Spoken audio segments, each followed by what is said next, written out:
This is the original esport racing game. This is iRacing.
Welcome to Apex Racing TV and the iRacing Esports Network and Belle for the 11th round of the BSR MX5 Pro Series. I am Chaz Draycott here tonight with Alex Simpson alongside me and on the cameras. Alex, it's the first time I've ever visited this circuit on iRacing, and you probably know a bit more about it than me, of course. What do you reckon we'll see tonight from these boys? Yeah, this is a great little circuit, actually. Very challenging, 100% street circuit. Walls very, very close. Easy to make a mistake and damage the car. So I think we're going to see some good racing. There are some pretty sizable straights around here as well that these MX5s are going to be able to get a bit of slipstream on. So definitely some outbraking manoeuvres will go on. I dare say we'll see a few crashes here today. Certainly in my experience, I've not been in a race around this circuit that hasn't had a crash or two. So I think it's going to be interesting to see how the drivers perhaps have a good race in the first one. So with the pro drivers usually battling it out towards the front, once they get reversed on how they're going to sort of work their way through that traffic, could have major implications to sort of the state of the championship tonight, because it's very, very easy for a driver to get caught up in something here. So yeah, it's all going to be about survival, I think, in race 2, 3 and 4. Yeah, of course, with the reverse grids, gives the AMs a chance to be ahead of the pro drivers in most races that we see with them anyway. Drivers just going about their qualifying laps at the moment. So far, it's two very familiar faces at the front of the field. It's Jason Cooper on pole for, I think, what must be the third week running now, maybe? I'm not quite sure, but yeah, they've really shown some dominance, haven't they, Alex? It's just been unbelievable these last few weeks watching these boys. It really has. They just seem to have stepped it up to another level. We've had some pretty close battling at the start of the season, but yeah, they're really just taking it and just run with it and just improved. And the drivers around them are really sort of being made to look second best at the moment. So yeah, I think for Excite and SimLabs, they've really got to step it up to another level again now. Just get a bit more practice in, do whatever they need to do, because yeah, these Swift Cooper lads are just absolutely killing it right now. Yeah, it's great to see though. Sometimes, I mean, in motorsport it's always good to have mixed results every single round you go to, but it's good to see that there is sometimes a bit of domination in these sports, especially with esports as well. It's all very easy for people to have a bad couple of laps and a good couple of laps, and you get it in real motorsport as well, and it's good to see that it reflects that way too. We're just watching Max Wright at the moment, going about his qualifying laps. You can just see, well, he was. You can just see how tight and twisty this circuit is. It's my first time here, like I say, and the weather hasn't come with me. It's nice weather where I am right now, but clearly not a Belle Isle. The grid will be with us any moment now. And there it is for the first time tonight then. So the number one car on pole position, Jason Cooper alongside his teammate Marcelo Pagnon on the front row. Then it's Jack Ashton of Excite iRacing with James McRitchie of Asymmetric fourth on the grid. Ashley Beard is alongside Jamie Ayres on row 3. Brian Holmes is 7th with Dave Hampson in 8th. Martin Plowman for Fury Sim Sport is 9th with Charlie Summers rounding out the top 10. Peter Van Gool is 11th for SimLab. Craig Cameron, he'll be the highest placed AM tonight, 12th on the grid. That's a great quality. He's followed by Alex Rivett in 13th. Then it's Adam Delmont for Excite with Stuart Dick in 15th, Max Wright 16th, Andy Maxwell and Ralph Cullinan are on row 9, with Carl Hardy and Steve Cooley rounding out your top 20. Behind them is Gregory Franks in the number 9 machine, followed by Joe McDonald and David Ayres. Graham Sessford is 24th. Billy Rose is 25th. And then I believe the drivers down from that are the ones that did not qualify. Steve Hefford, Luke Cooper, Adam McNally, Kip Stevens, Jeroen Ursum, Cesare Rizzo, Roy Viverke, Rob Graham, Scott Malcolm, Benjamin Mears, Alex Perkis. Then we've got Mick Barry, Anthony Ainsworth, and Josh Rayfield. So quite a lot of big names there, Alex. Actually, haven't qualified for this one, so it'll be interesting to see how they get on. Yeah, I don't know if there was penalties or whatnot going on, but yeah, it's going to be interesting to watch this first race.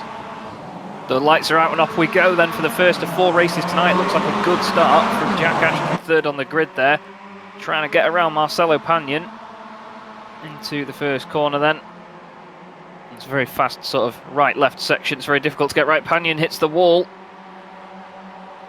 And this is James McRitchie coming alongside here, trying to get it down this straight. Into a tight right-hander at the end of a very colourful field as always. Flying down to the right-hander. Ashton up into second place then. McRitchie now has Pagnon for company, side by side. Into the next right-hander as well. On the brakes, the car's nosedive. Pagnon's got it done. Jamie has 2 wheels in the sky then. Just trying to push as best they can. And obviously, Alex, with a track this thin and, well, it's a street circuit at the end of the day, very much like the Monaco Grand Prix circuit, a bit wider in sections like this. It's all about track position, isn't it? It's no sort of, you can't sort of play any mind games here. You just got to go for it. Absolutely, yeah. There's no point in waiting around. There'll be massive gaps appear very, very quickly if you just sort of sit there. I mean, yes, you can perhaps poke your nose out and try and force a driver to brake a little bit late because they're going to end up in the wall and things like that. But I think most drivers are savvy enough to know that, you know, it's 100% concentration going into these braking zones to make sure that that doesn't happen. Actually, some big gaps appeared already on this opening lap. Yeah, it seems like some of these guys are really nailing these first laps. Maybe people getting held up battling as well, but you can see there from Ashley Beard back to Plowman, there's a huge gap. It looks almost as if they've been racing for 15 laps already. It's crazy, this. I wasn't expecting it, to be honest. I was expecting it to be like a train the whole way through. It certainly looks like it on the mini-map, but for how simple a map that looks, it's actually quite a long lap here. I mean, some of these lap times that these guys are doing then as they filter through the last couple of sectors, we're going to be looking, surely, lap, yeah, 1:59 to 2. So it looks like a very simple circuit, doesn't it, on that map, Alex? But it's really not. Yeah, it's far from it. So, like I say, having driven it myself with about 40 other Kias, it does look like we're under like a caution, doesn't it? Yeah. So, haven't seen this for a little while. Yeah, that's. I've not had any sort of. That's somewhat. I mean, I am seeing there was some wrecks a bit further back. Let's have a look, see if we can find the first one. So it looks like Andy Maxwell. That was a crash. Let's see this, see exactly what happens here. Banked. Straight on into the wall. But yeah. Oh, and he reverses back to check some people up. That was into Luke Cooper. David Ayres getting caught up with him on the exit of the corner. Doesn't seem too bad though. It's apparently inside in the sim. Apparently it's Alex Perkis that has thrown the yellow. Now, I'm not sure whether. Let's have a look at Alex right now. So I don't know whether it's because he caused it or something, or whether he's manually thrown it. Because usually it does just say. No, it's just the Andy Maxwell incident. It's very strange. Yeah, I'm not really seeing anything that would have caused it. This is Rob Graham that we're looking at right now. It showed an incident for him, but he's already checked up at this point. So, yeah, this is well, into the back of Rizzo and Rose. That's not the greatest as they're under under caution. No, definitely not. Some more here. This is Rafe Cullen. I mean, everybody's just showing us red. So, are they all coming to a standstill? Are we perhaps aborting this session? What do we don't know. Yeah, I'm not sure. I'm trying to look through the chat in the actual session. It doesn't look like anything's going on. I mean, the latest update is that Alex Perkis is throwing the yellow. There is the safety car on track, so it is out there. Now the frustrating thing is the lights aren't out at this point, which means we've got at least another lap behind the safety car, and it is quite a long lap around here anyway. Yeah, so there really is not going to be a lot of this race left when they when they get down to it. That's for sure. I'm wondering, whether because there was a car stationary on a thin circuit, whether it is sensitive to yellow flags or not. Because normally, within iRacing, I've never automatically seen a yellow flag get thrown on a road circuit. I won't lie to you. I think I've seen one or two within a league before where there's been like a pileup, for example, like in the BSR TC and the World GT Championship. There's been a couple, obviously caused that very famous incident with James Underhill ploughing through the entire field under caution. But yeah, I've never seen one automatically thrown. So the fact that it says in the actual sim that Alex Perkis has thrown it, maybe he saw that and did actually throw it. I don't know whether he's got it as a shortcut or something, because I know some of these guys do. But lots of confusion right now. I'm sure that we'll probably see guys posting within the Facebook group between races.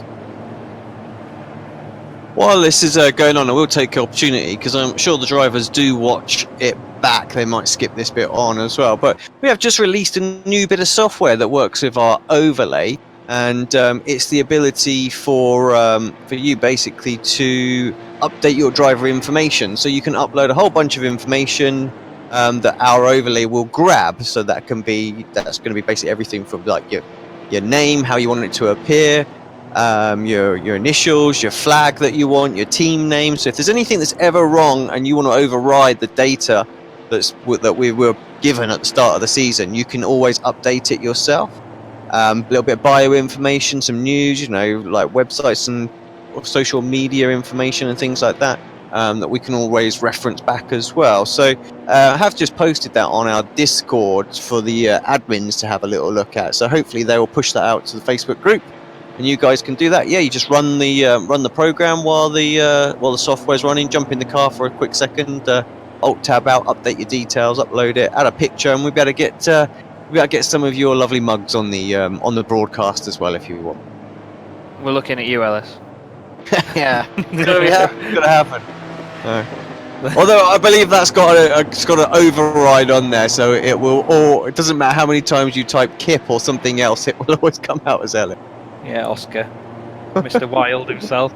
But yeah, fantastic bit of software, helps us guys out as well, so we didn't spend 100 man hours before every broadcast making sure that everything's up to date and exactly spot on. The lights are out in the safety, and we've only got a couple of corners of the lap left now, so Jason Cooper will be backing these boys up, and then we'll get going for what is going to be a half-length race now. It looks like he's getting up to speed, and then he's going to back up, and this is going to cause a bit of a check-up, and Jamie Ayre's wise to it. Makes it look like he's weaving, but we know that he's really trying to stay out of the way of the back of McRitchie's car. You can hear the Porsche safety car go past us now. And here we are then at the final few corners. The safety car hasn't gone at full speed yet, so he's just waiting and waiting and waiting.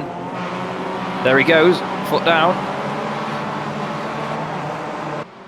Safety car just jumps out of the way. Has he gone past that before it's gone to the pit lane? We'll have to see. Jason Cooper then leads them over the line to restart this race. Very clean restart by the look of it. Jack Ashton, though, in hot pursuit, really chucking the car through the first few corners. Pannion hasn't quite stayed with him as much as he'd like to, I imagine. These things really are flying around this street circuit. They are nimble little bits of kit, though, to be fair, aren't they, Alex, the MX5s? Yeah, you know what? They're such an amazing car to drive for what they are. This is why they're used in a lot of sort of entry-level series, because, such a low centre of gravity, things like that. Great change of direction. Make for great racing, not only in the sim but in the real life. And there's a lot of real life drivers that have drove these that said, iRacing done actually a really good job with this car. Yeah, there is quite a lot of these boys that do say it's the best scanned car out of all of them, and obviously the physics are spot on. We see Jack Ashton right now really putting the pressure on Jason Cooper for the lead of this race. He's just got to be so careful though, like you say. Don't want to be trying it too late on the brakes, putting it down the inside and taking both of you off. The other interesting thing about these as well is, of course, even though they're not the most powerful things in the world, they are rear-wheel drive, so you do have to learn some pretty decent car control skills when you're pushing this car on the limit, because the back end can step out and you can easily make a mistake and spin it. As my my brother's been joining iRacing the last week. He's well, I think he's only had it a week today, actually, to be fair, and he's been loving the MX5. He's won 6 races already, I think, in the MX5 Cup. But it's been interesting watching him learn and see the difference between these boys driving and how comfortable they look most of the time.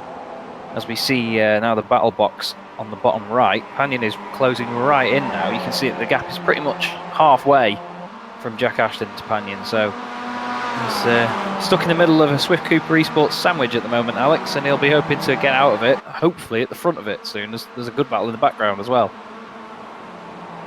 Yeah, indeed there is. Let's have a quick look at that. Jamie Ayres and Brian Holmes side by side, still behind James McRitchie, doing a fine job in 4th place. They've got Beard, Plowman and Summers tagging along for company. They might have Dave Hampson with them soon enough. Jamie Ayres getting very close to the wall there. Great formation flying by these boys so far. No one's clipped a wall yet. I'm going to say yet because that's going to be the key word in this bit. Oh, there we go. James McRitchie hits the wall, loses momentum. And really sorry, James. Jamie Ayres goes past him on the right-hand side. Into the final complex of the lap. 11 minutes gone already here, Alex. So not long for these boys to get this scrap resolved as Jamie Ayres goes to the head of it. Yeah, now will we have enough pace to catch up the top 3? I mean, they're through 2.8 seconds ahead, so maybe Ashton can get in amongst them and slow these guys down to bring this field back to them. Maybe Ashton's just happy to run with them and get that podium. It's hard to say. Yeah, sometimes you have to think the bigger picture in these championships, but when you're so close to a win, it's hard to think about that, isn't it, really? You can see the leader in front of you. You want to go for it no matter what. Fastest lap of the race by Jason Cooper there, 1:43.5. 1:43.595 for Jack Ashton, though, so very similar lap times by these boys, but you can see the gap now then. Panion is closer to Ashton than he is to Jason Cooper. Be interesting to see whether Panion managed to get moved on or, like you say, just sort of settles for a podium in this one and gets the points. Thinking of our championship leaders, Nick McCarron and Kip Stevens. Just trying to see how they're getting on at the moment. I believe Kip started quite far down. He's 22nd at the moment. Doesn't look like Nick McCarron's here, actually. I believe, oh, he's away this week, actually, isn't he? He was posting in the Facebook group last week. I think he's doing or something. I think he's away, so hope he's having a good time. I'm sure he'd rather be there than doing this, but he doesn't want to watch his championship lead go away, and Kip Stevens isn't taking too many points off him at the moment in 22nd. As we see Martin Plowman now. Summers and Hampson have clung onto the back of this sort of train. There's a bit of a gap in the middle of it, but seems quite evenly spread out. Craig Cameron is leading the AM class still in 12th place from Alex Rivette. There he is, very, very much on 2 wheels. Oh, big contact with the wall there for Rivette, actually, for the Year 1 racing car in their very bright livery. We still need to get onto them about sorting some flip-flops out, actually, Alex, don't we?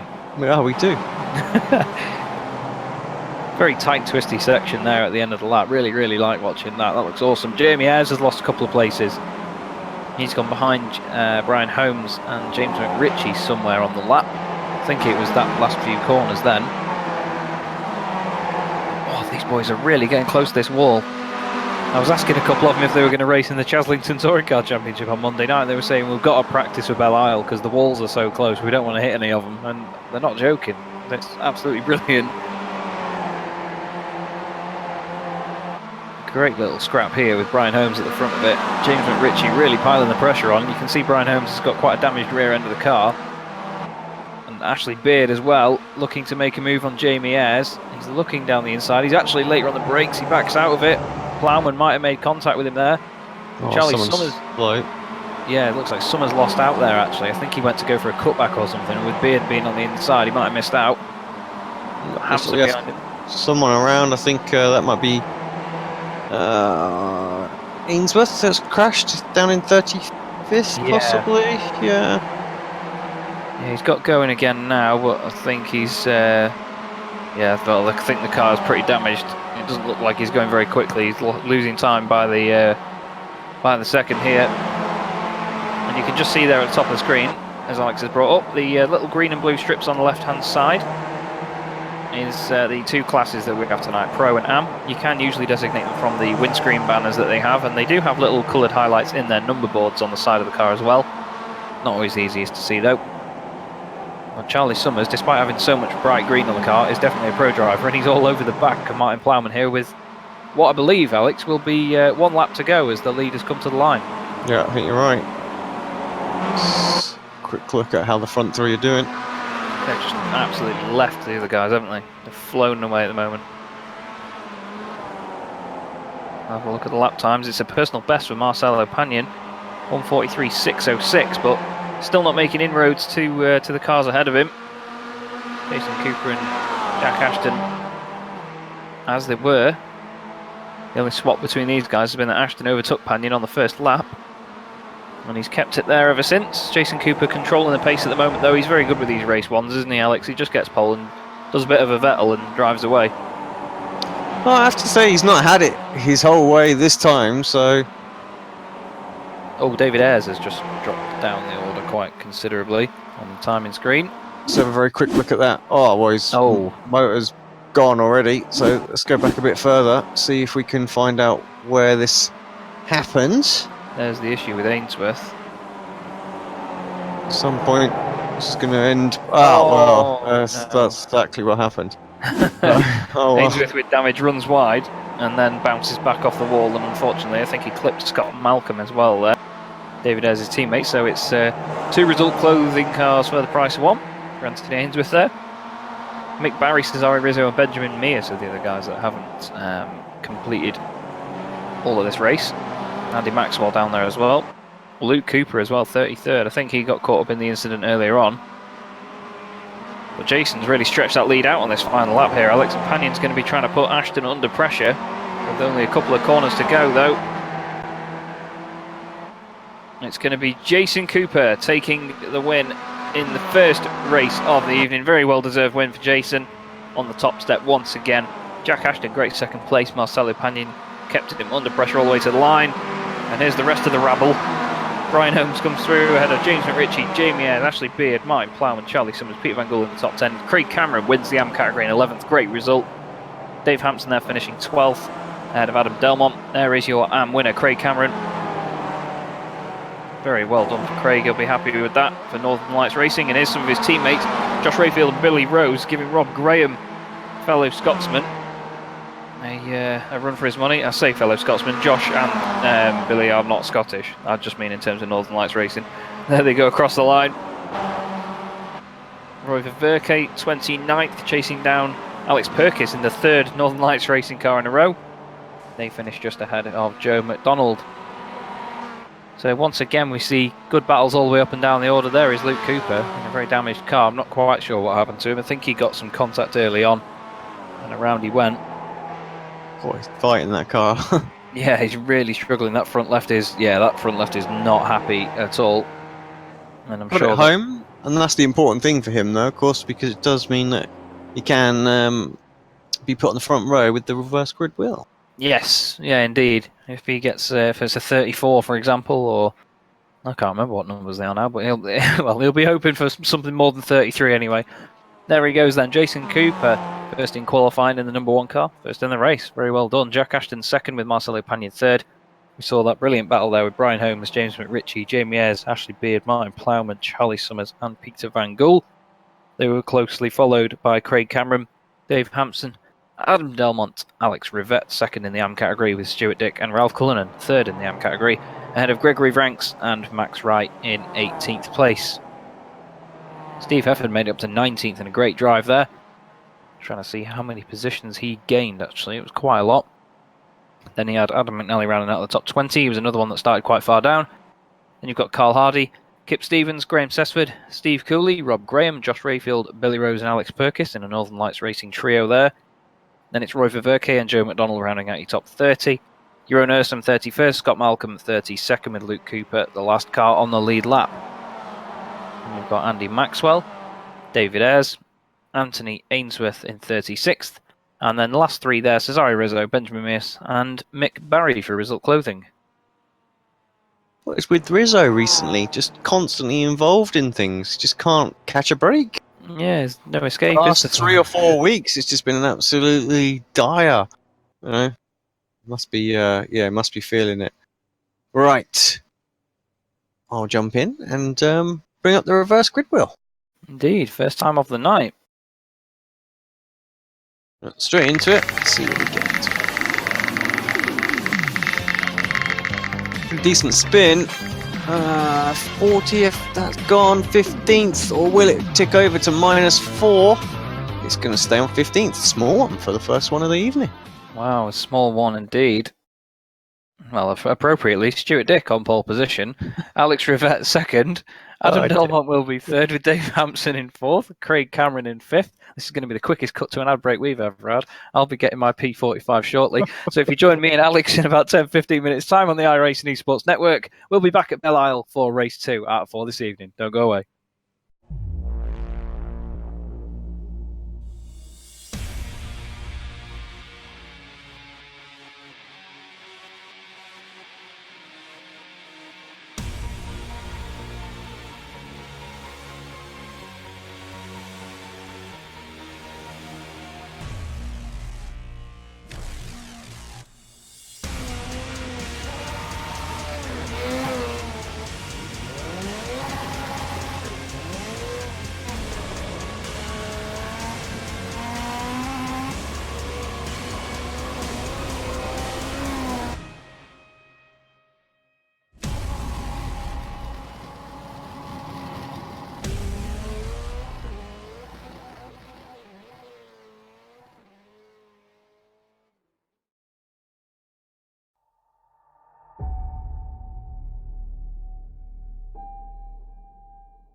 Welcome back to Apex Racing TV and the iRacing Esports Network, and Belle for the BSR MX5 Pro Series. We're here for the second race of 4 this evening, and we've got overcast conditions once again. We saw quite a subdued first race there, Alex, because of the unexpected safety car, but made it a bit more of a scrap at the end, but it was actually a very tame race, really.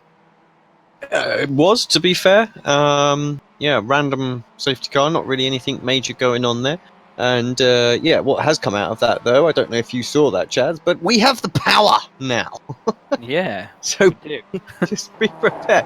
When we want to throw a competition caution to spice it up a bit, we might just do that. So just just watch out now. Fingers on the button. Boys. Only when the track is truly blocked will we be throwing. But yeah, so or if Jason Cooper's winning by too much.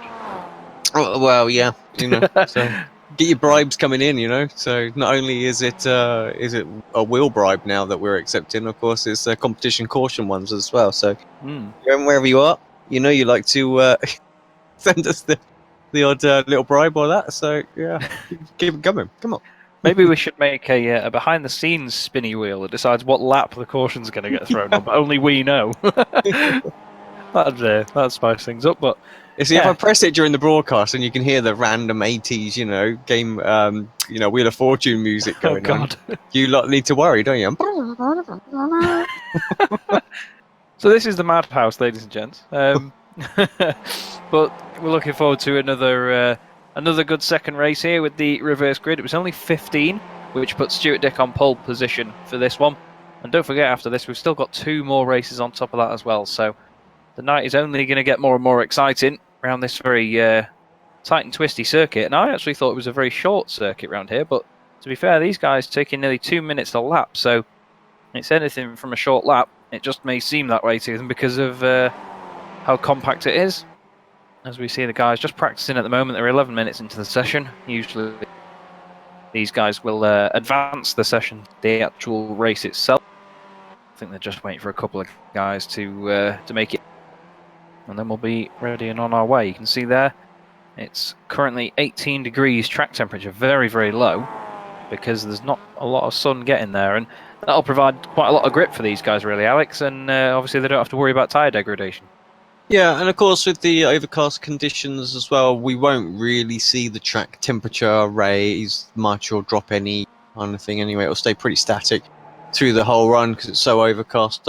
Like when you get that mostly cloudy conditions, that the track conditions can vary so wildly that it can make such a difference to how the car handles in the middle of the race. Like I'd imagine here it'd be absolutely hell. One lap you could brake at a sort of a 50-meter marker or something like that, and the next lap it'd be really hot, and you're looking at sort of more like the 75-meter marker. So it's going to put the walls right into place. So maybe that's why the admins have gone there.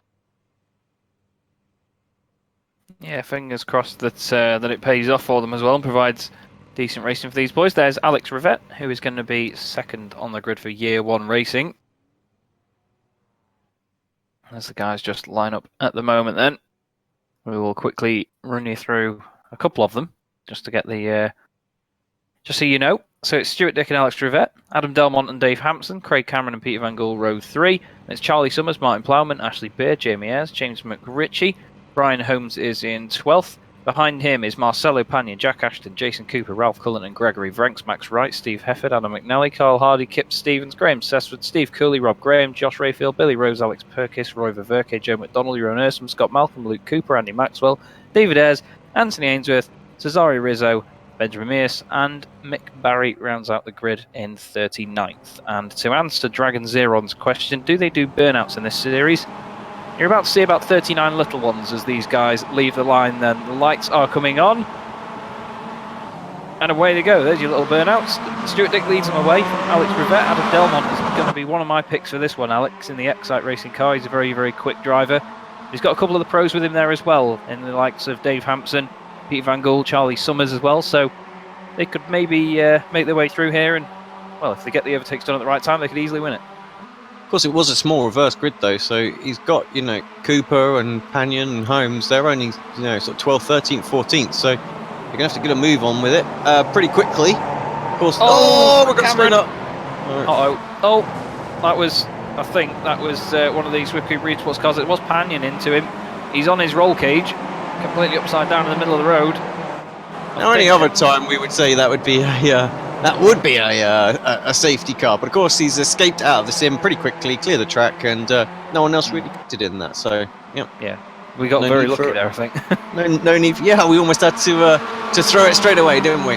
So, do you know how to throw it? I believe it's !Y or !yellow. I think you might be right. Yeah. It's been so long since I've done it, I can't remember. I think I tried to do one for a lap once in a private session and it was only practice, so I couldn't do it. I think that's about as close as I've ever got. We look at Delmont then, giving it everything in third place at the moment through this last sector of the track. Dave Hampson very closely behind him. Wow, Alex Rivette really jumping over that curb there in the chase of Stuart Dick, who leads the race at the moment. Charlie Summers there in 5th place. He's had a great first lap. He's gained 2 positions so far.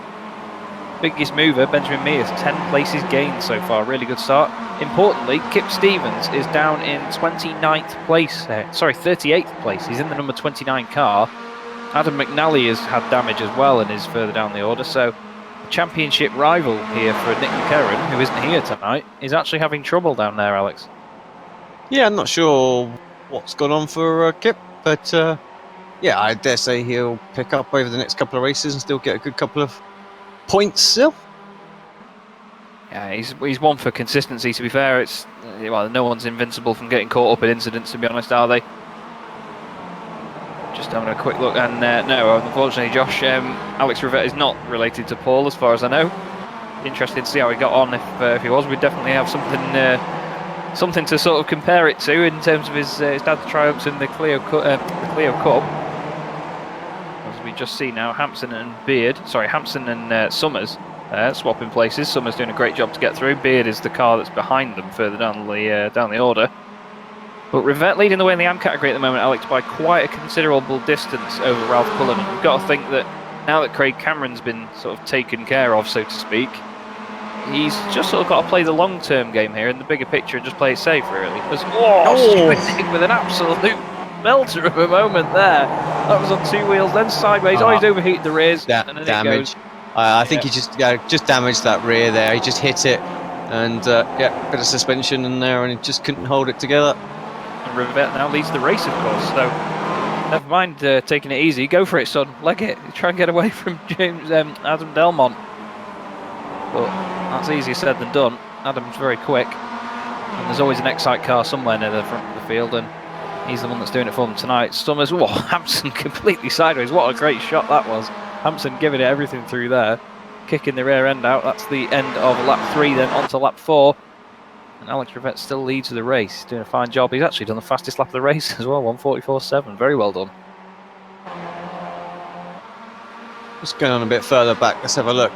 Rafe Cullen second in AM, right in the thick of it right now. Again, some drivers hitting the wall, but yeah, 11th place is in that battle for, well, really goes all the way almost to the front, really, but got his hands full with Panion. Panion with a lot of damage, though. Actually, yeah, Panion was down 1, isn't he? By looking at the battle box, so he's struggling a little bit out there with that damage.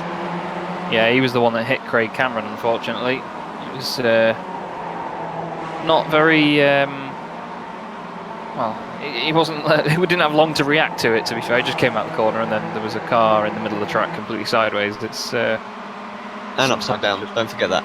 Yeah, well, he was certainly not in the most ideal of situations, to be honest with him. As we see Brian Holmes just side by side at the moment. Oh, bit of contact there by the look of it between Plowman and Cooper.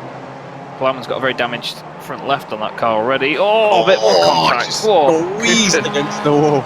How does that wall taste, says Jason Cooper. Flipping heck. Sends Plowman sideways a little bit there. Martin won't be too pleased with that. He might get the Plowman out here. Looks like he's struggling with that damage though, so Cooper may get away. Back to the front. It's the battle of the bright green roll cages here between Delmont and Summers, as Alex Rivette still leads the way. It's a lively race once again, a lot more lively than the first one, to be fair. But because of the nature of this circuit, they are actually staying relatively single file. As Dave Hampson does the fastest lap of the race, that's soon topped by Jamie Ayres, and then Jack Ashton, who goes 6 tenths quicker than him. 1:43.3 in 9th place. Jack Ashton. A lot of these guys doing personal bests. as the pace picks up, as the field spreads out a bit. Of course, they're not going to be slowing down for each other. Charlie Summers very close to the back of Adam Delmont there. Done the braking, really left it. Probably a good sort of 5-6 meters later, you could see how much he closed up under braking. Not much, but it does make quite a visual difference. Yeah, you could just see how late he left it, but he had the control to at least make sure that he didn't go in the back of him as well, which is good. So I think that's the main thing for a lot of these guys, is that they, they've got the confidence to leave it late in the brakes, because they know that if they need to, that they can get it stopped in time and not make contact with anyone else. There's Delmont still chasing down Rivette. You can just see he's just trying to find a line or anything anywhere really to just try and put Rivette off here, just to show his nose and put a bit of pressure on. But it's easier said than done here, because it's such a circuit where you have to take one line to really maximise your lap time. Just got to be very careful. He's got a great run out of there actually, and he's alongside down the inside of Rivette now. Leaves the room. Nicely done. That's going to let Charlie Summers in on this as well. He's got a good run. He's not going to get any slipstream or anything though. And as they go around to the final few corners, then Rivette's moving over. Oh, there's not quite an overlap. So he got away with it. Into turn one. Delmont a bit early on the brakes, catches Rivette out, nearly makes contact with Summers. Summers is in the wall. I think Summers slowed down. They've all survived. Oh, Summers is not. There he goes. Not anymore. Tries to keep it out of the road. Yeah, he's out of the way there, fortunately for everyone else. Real shame for Summers there. I think he just got on the brakes really hard to avoid the slowing Rivette in front of him. Ashley Beard has got damage as well. Not sure whether he caught him as well, but there is the very bent and buckled Charlie Summers MX5. It's a real shame that, because he was doing very well. Yeah, you look at the suspension damage as well. That's unfortunate. It looked like a pretty sort of soft hit on the wall, if there is such a thing. And I thought maybe he might survive, but yeah, no, he hasn't. Oh, a bit more damage. Just crops up as well. So it looks like the car wants to turn left, no problem. Right, not so much, and that's a problem around Belle because most of the turns are to the right. Yeah, it's it's a clockwise circuit, as most of them are. There used to be an interesting fact about Interlagos actually on the Formula 1 calendar. It was the only counter-clockwise circuit. And I don't know if that's still the case, as we see Steve Hefford here weaving through these guys, threading the needle, trying to make some moves with Plowman. Josh Rayfield involved in this as well there in the Northern Lights car with the pink wheels. Plowman and Hefford still side by side. This is great stuff from these guys. Nice and respectful, giving each other space. Charlie Summers in the very ailing MX5, still trying to get it round. Plowman's trying to avoid Hefford. Oh, that's Rayfield into the back of Plowman, who subsequently hits Hefford. They all stay on the track somehow. Behind them is Gregory Vranks in the Auto McNock Hill car. He's trying to get in on this as well. Charlie Summers still somehow defending this from Steve Hefford. Don't know how he's getting that car around him. Oh, he nearly takes him out on the exit of that corner. I think he was scraping along the wall there as well. Fair play to him for keeping it going. But that thing really is a rolling roadblock at the moment.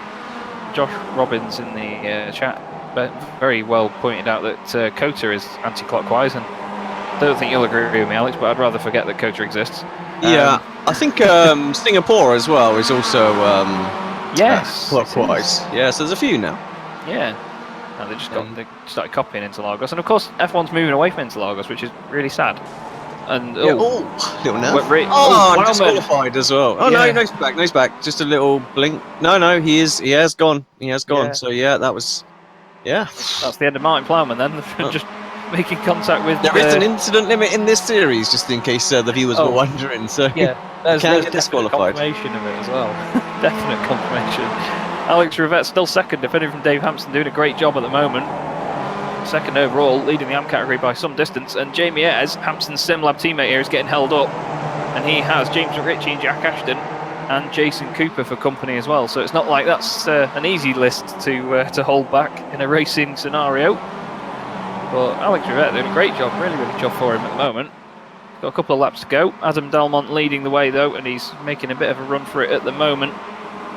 As you can see in the battle box on the right hand side, then you've got Dave Hampson is highlighted, the car that we're watching at the moment. The gaps you can see are obviously to Delmont and Rivette ahead of him, and then Ayres and McRitchie behind him. You can just see where the spread is at the moment. Quite even really if you look at it that way.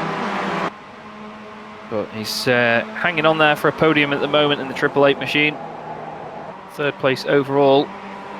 That battle behind them is getting really spicy though between Ashton, Cooper and McRitchie. Cooper just trying to put the pressure on. Jack Ashton now was the hunter in the last race. Now he's the hunted when it comes to Jason Cooper.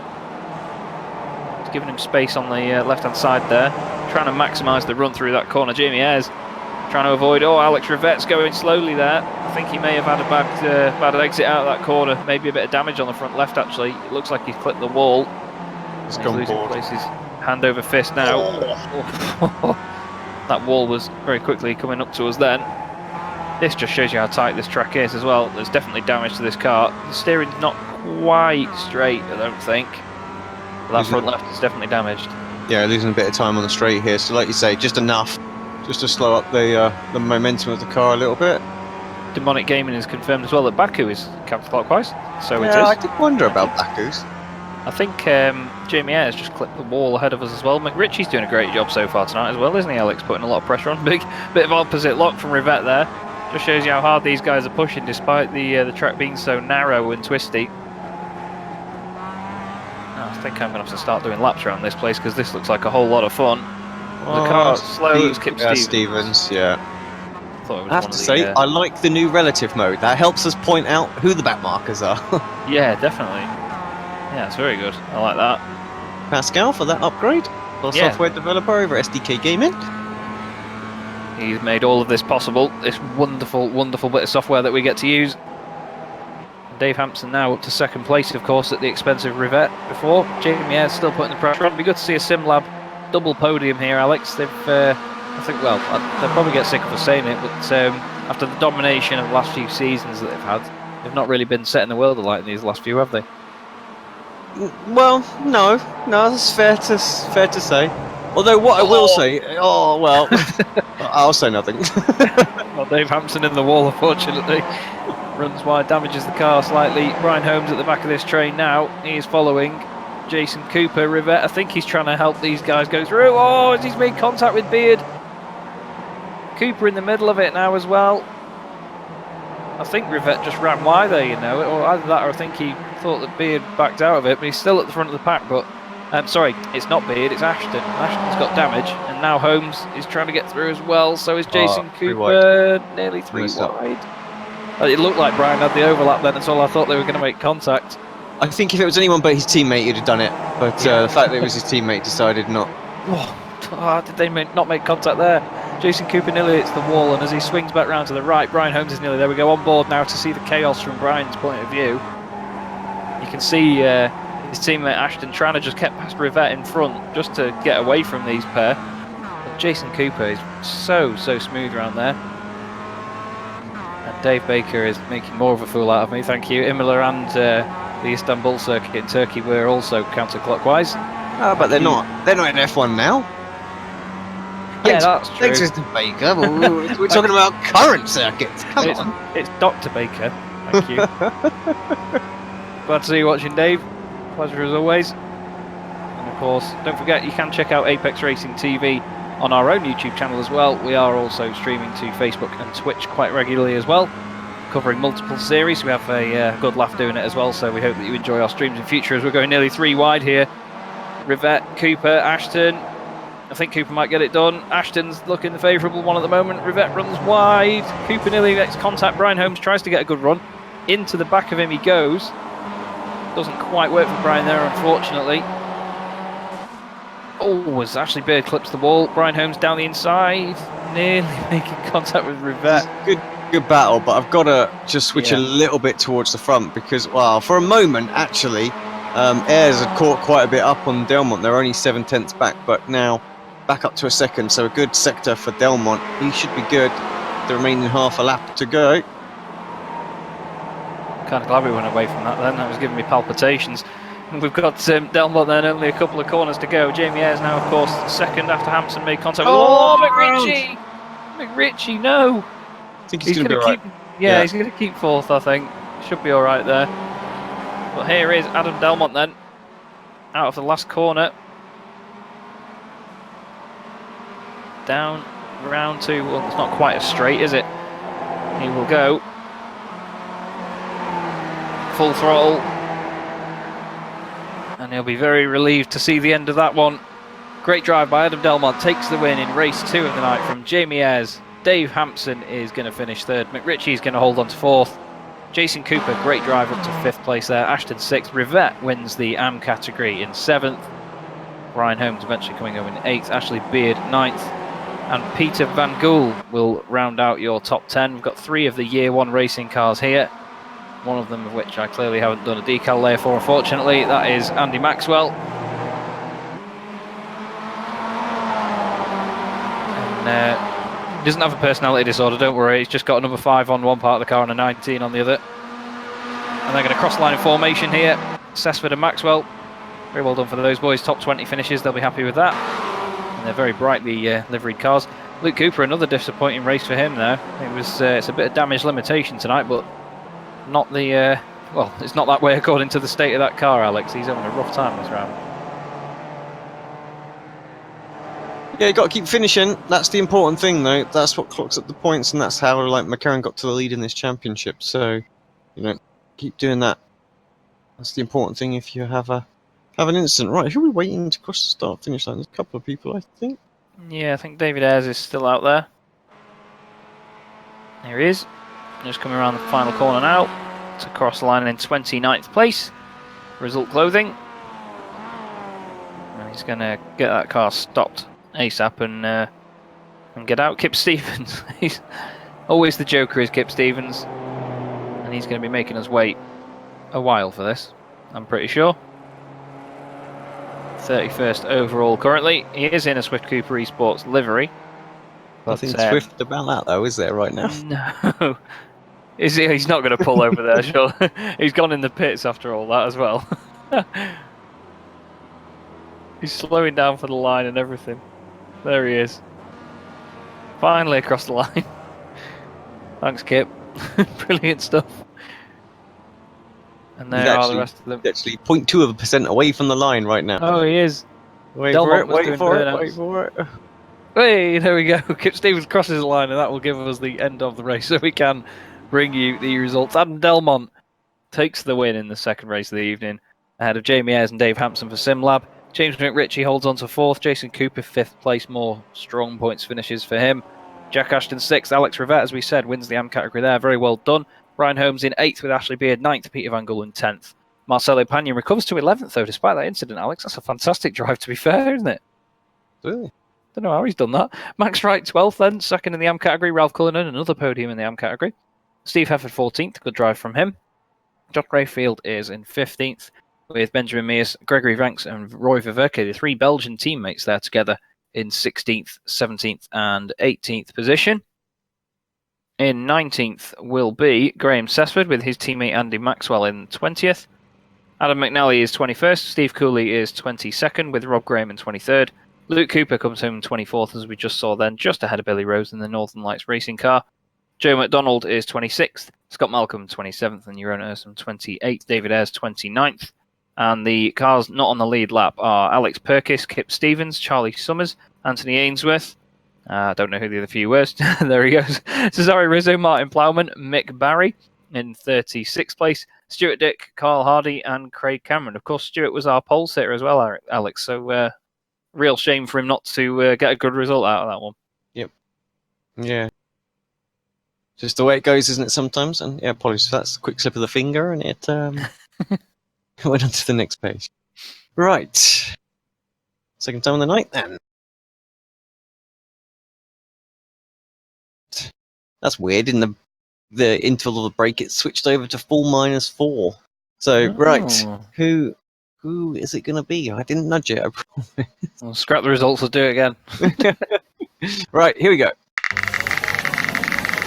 There's only 2 cars that were 1 lap down. They are Kip Stevens and Alex Perkis. Everyone else was on the lead lap. And it looks like it's going to be full -4. Lands quite comfortably in that segment as well, indeed. Full -4 it did. Now, I'm trying to figure this one out now. So we've got Kip Stevens, Alex Perkis, David Ayres, and really unfortunately for him, Jeroen Ursum are the 4 that will not take the reverse grid pole. Scott Malcolm will be on pole position alongside Joe McDonald. And it's Billy Rose and Luke Cooper finally get some good luck tonight. He'll be starting from 4th, and Rob Graham will be 5th. So if you join me and Alex in the iRacing Esports Network in about 10-15 minutes time, we will bring you the third of 4 races tonight, where we'll see Scott Malcolm start from pole position. Don't go away.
Welcome back to Apex Racing TV and the iRacing Esports Network for the third of four races tonight in the BSR MX5 Pro Series. I am Chaz Draycott alongside Alex Simpson, who is also on the cameras tonight. We've seen some pretty tame racing so far tonight, Alex. We nearly got a pile up in that one, but not quite.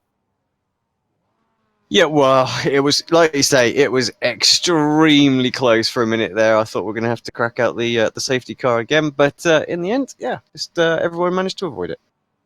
And here's the grid for you, of course, for the third race. Scott Malcolm on pole, alongside Joe McDonald. Billy Rose is third, Luke Cooper, the highest placed pro driver, in fourth, with Rob Graham fifth, Steve Cooley sixth. Adam McNally's got to be a favourite for this one in seventh, with Andy Maxwell in eighth. Graham Sesford is ninth, and Roy Verkerk rounds out your top 10. He's then got his two Belgian teammates, Vrenks and Meus, 11th and 12th. And the lights are already coming on here, Alex. We've not got the second place starter here. It would have been Joe McDonald. So, not quite sure what's happened to him there, but I think he's actually started from the pits. I think it's down to a penalty. So that means Luke Cooper is third already. Good start from everyone by the look of it. Nice and clean so far. Rob Graham. Oh, there's a one car in the wall. He needs to hold it on the brakes. Oh, this could be messy. I think there's more. Oh, David Ayres having a crash all on his own there. He's been caught up with someone at the very back, and the track is blocked. There's more people rolling over. The track is an absolute mess. Well, we could have thrown one. I tried. I'm not going to lie. I did give it a go, but I don't have the permissions. Oh, okay. So that's that. Well, that was that all looked like it stemmed from the year one car losing it and then going back across. I'm just trying to see who we've lost in that. We've lost Jamie Ayres, Pete Van Gool, Joe McDonald. Unfortunately, I think Joe's still out there. There's a lot of red on here. First person to go, Steve Cooley. I think. Let's have a little look. Go up in the chopper. Might get a better shot from it up here. Oh, it's that little bump there. Yeah, and that's where the safety car very famously lost it. He clips Panion. Got out of the way pretty quick. Yeah, he did. To be fair to him, he escaped that very, very quickly. But David is the second one to have the incident. Yeah, I think David had an accident all on his own, you know. I think he did the same thing, just over that bump. Yeah, there it is. You can just see how quickly it unsettles the car and it comes back over. One of the asymmetric cars. That's the one that caused all kinds of manner. Yeah, that was Carl Hardy as well, his teammate. No one's gone by him. What's that all about? Was he at the back of the pack? I don't think he was. It's just as that blocked the track. Oh, I think Ralph Cullinan and Panion there, the white and orange car at the top of the screen. Yeah, it's Cullinan gets caught up with, I think that's Lawnmower. Oh, this is where it all goes. Jason Cooper in there as well. He got turned around. He's still going, is Jason Cooper, but he's a lap down at the moment. Back to live. Absolute nightmare for these boys. Rob Graham leads the race from Scott Malcolm, and Adam McNally's in there as well. So something very strange has happened up there, because Adam McNally was around 7th place. Rob Graham was 3rd or 4th. So I'm not really sure what's happened to those boys there, but must have been a fantastic scrap. McNally 2nd now. Luke Cooper is still where he started. Billy Rose has lost 2 places. Ben Meus is 6th. Roy Verkerk is 7th. Steve Hefford is up 6 places into 8th. So Rob Graham for also McNock Hill leads the way. And Adam McNally chasing him down. You can see Luke Cooper in 4th though. He's had 2 pretty poor results tonight, Alex, and quite a lot of damage in both of them. So he'll be hoping to turn that around now, won't he? Yeah, well, he needs to, doesn't he? He needs to score some good points, that's the thing. It's just about that consistency and try and do a bit of damage limitation on the evening. McNally is really chasing down Rob Graham now. He's got plenty of time to put the pressure on though, so he doesn't need to go too over the top straight away. There's a couple of cars too wide there as they come out of the right-hander. That's Rose and Meus behind them. Billy Rose down the inside. Looks like he gets it done. This is Luke Cooper piling the pressure on Scott Malcolm at the moment. Oh, Scott got a bit of a slow run out of that. And Luke Cooper had to go the other side of the circuit to get by. Just got that done down the inside then as they cross the line. Fastest lap by Rob Graham, 1:45.8. Go on, Rob. Going for it, isn't he? There you go, Charlie Summers. Yeah. McNally, a driver who's also had a lot of bad luck so far this season. Rob's not one to give up a battle, that's for sure. No, definitely not. This should be a great one. McNally tries the cutback. doesn't work for him. Just really doesn't work for him. Though. He just doesn't get the momentum out of the corner. And Rob gets it done. So Adam's got to try again. But Luke Cooper, now he's ahead of Scott Malcolm. He's going to be released into this battle. So that's why Adam needs to get a move on here, Alex. He doesn't want to get caught up by Luke, because that'll be an ongoing battle, and I don't know how long you can defend around here. It seems quite difficult to do so. Rob Graham now side by side with him as they come down the long, not quite straight bit, as I'm going to call it, into the last sector of the lap. You can see the gaps in the bottom right there. Luke Cooper gradually catching up just by the odd thousandth. McNally gets it done down the inside then, and takes the race lead away from Rob Graham, and now he's going to try and run away with it. Oh, that's a big crash. Oh, Rayfield there into the back of, is that Gregory Franks? I think Pannon's involved in it. Who else have we got?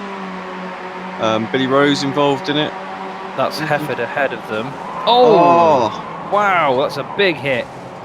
Who was it who hit him? Oh, that rejoin though. That rejoin by Panion was pretty poor, I won't lie. I'm not going to hold back from saying that. That was rather poor, to be honest. So it was one of the automatic not kill cars. I think it was the one further ahead of them, actually. Yeah, it was. So who we've got up there? Roy Verke is in the number 4. That's Gregory Franks in the number 9. I think it may have been. I think it was. It is Roy Verke, isn't it, that we're with now? What did Roy do here? Panion just defending a little bit. Get loose on the braking. I just got. He's just. I don't know whether he just went over to defend. Yeah. Don't know. I think Roy got quite a slowdown there when he hit him. It made him look like he got the corner perfect on the apex, but I'm not sure. I'm not sure he would have done if there wasn't the contact. I'm afraid, but that's for the admins to decide. Yeah, definitely. There's Scott Malcolm now as Benjamin Mears behind him. Ben doing a bit of a weave in some sort of protest, I'm not quite sure. He's all over the place really here. Maybe he's trying to put Scott off with a bit of dancing behind him. Piling the pressure on though, that's for sure. And they've got Steve Hefford behind them in 6th place. Luke Cooper is yet to pass Rob Graham for 2nd place. As now Mears pries the door open down the inside. And they're going to go into the right-hander now. He's going to try and get the cutback, doesn't carry the momentum. Steve Hefford's going to try and get involved as well now. So it's backfired a bit for Mears. Look at that, around the outside by Hefford, great stuff. And he's now they go through the left-hander, he's going to be on the inside for the following right.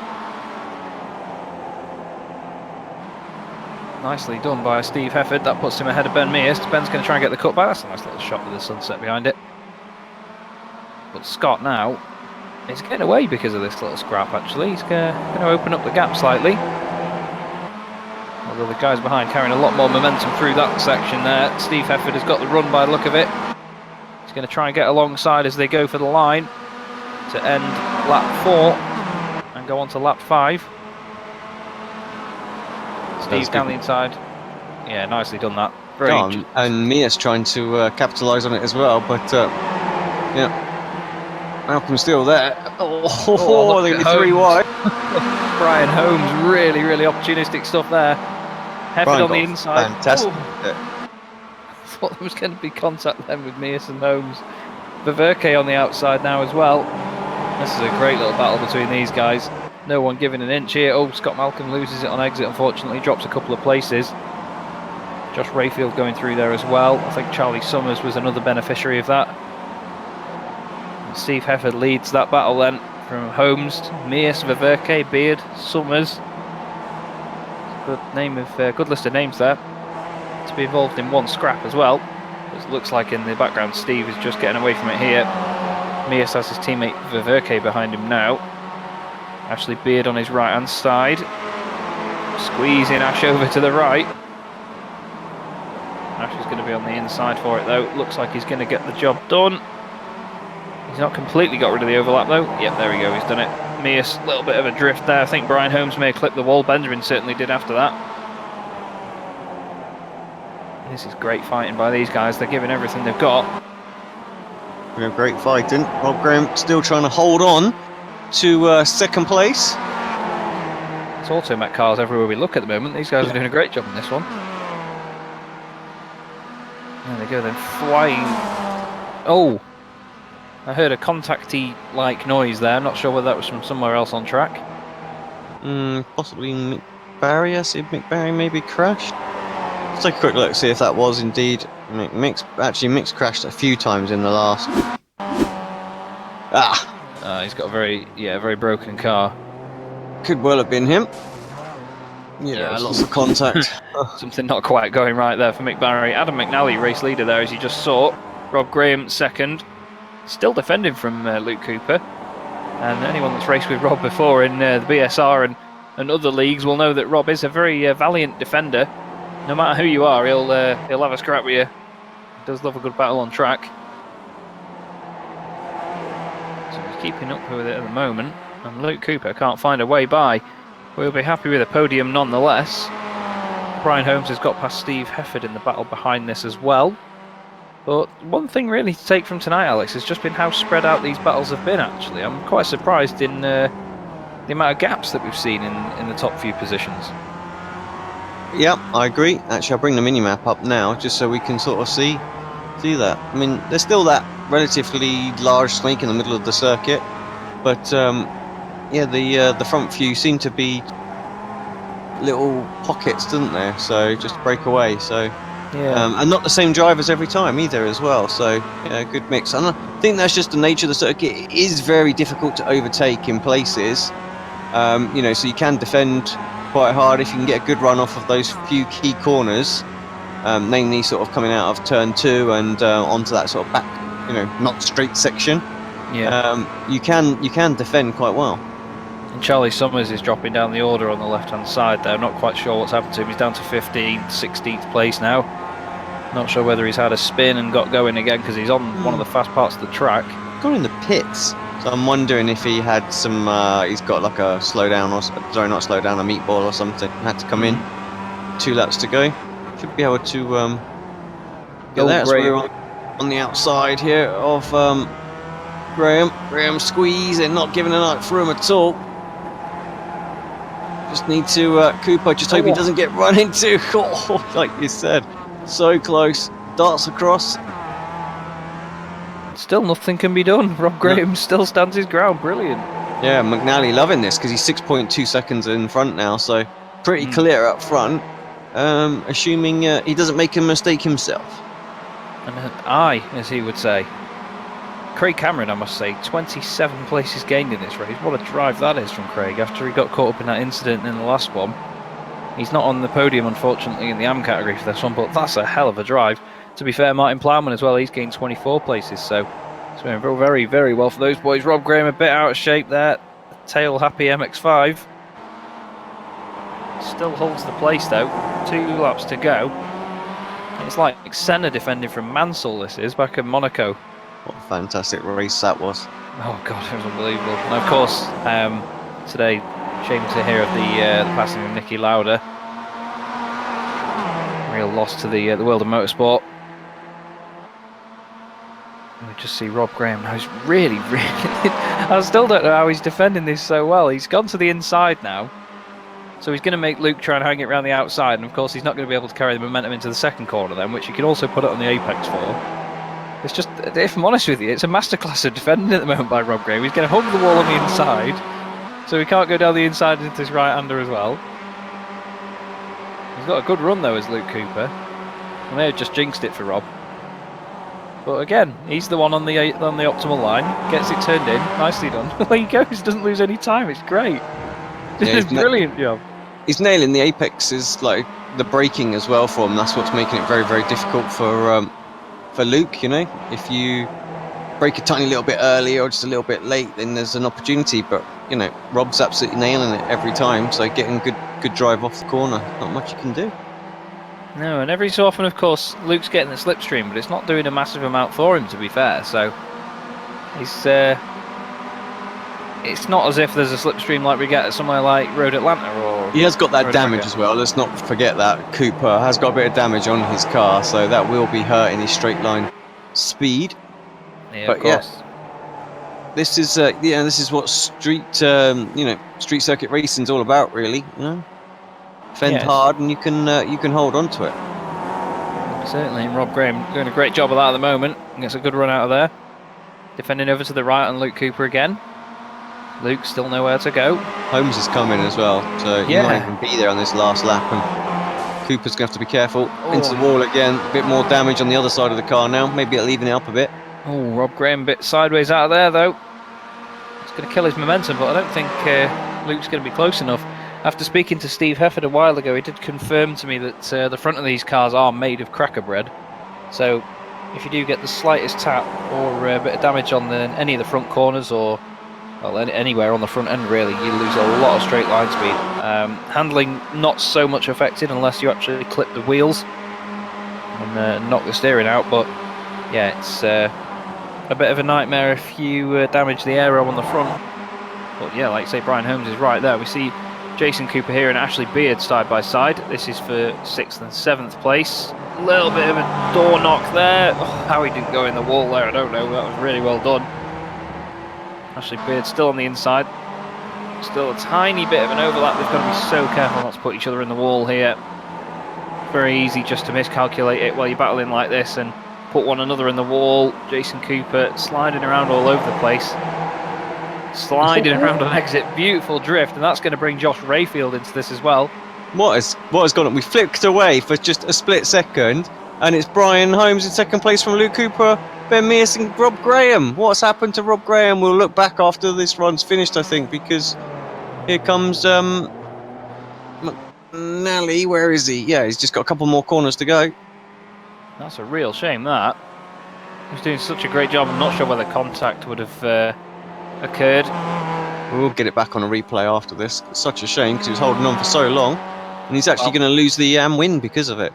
Yeah, Ben Mears taking that. It is his teammate, but either way, you're going to be gutted for him. He's actually going to be one of the only driver, other than Alex Perkis, that's going to finish restarted. Adam McNally takes a very cool and calm win. 1-2 for Excite. Yeah, very indeed. Nice. Brian Holmes second, fantastic for them. Luke Cooper third. He'll be happy with the podium, and to be fair, he'll be happy with a good scrap in that race. That looked like a lot of fun, to be honest. Benjamin Mears ahead of Rob Graham.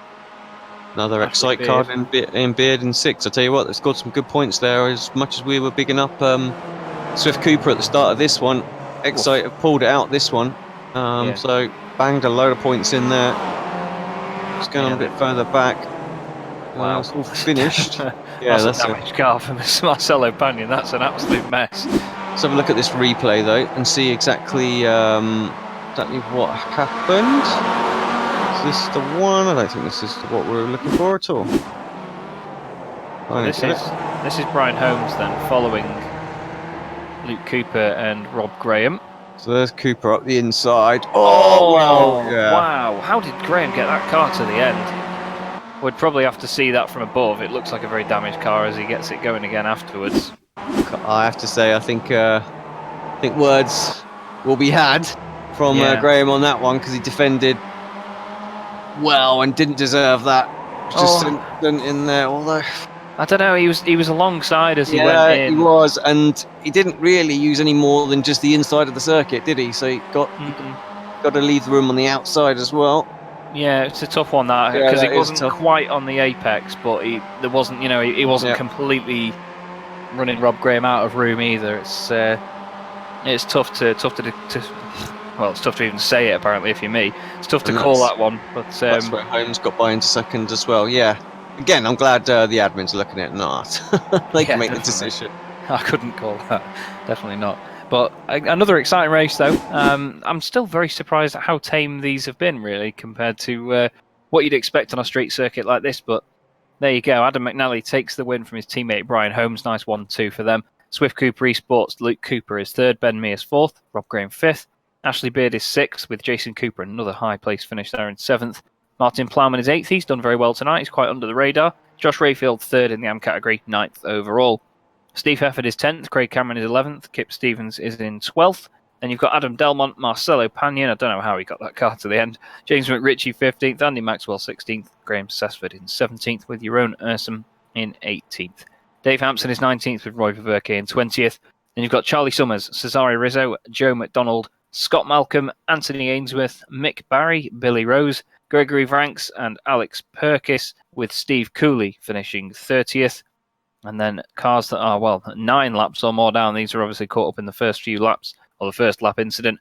Jamie Ayres, Ralph Cullinan, Max Wright, Peter Van Gool, Alex Rivette, Jack Ashton, 36, with David Ayres, Stuart Dick, and Carl Hardy. So, other than getting the pole position, Alex, it's actually been, by the look of it, quite a tough night for Stuart Dick, unfortunately. But look at all those cars that we lost out on there.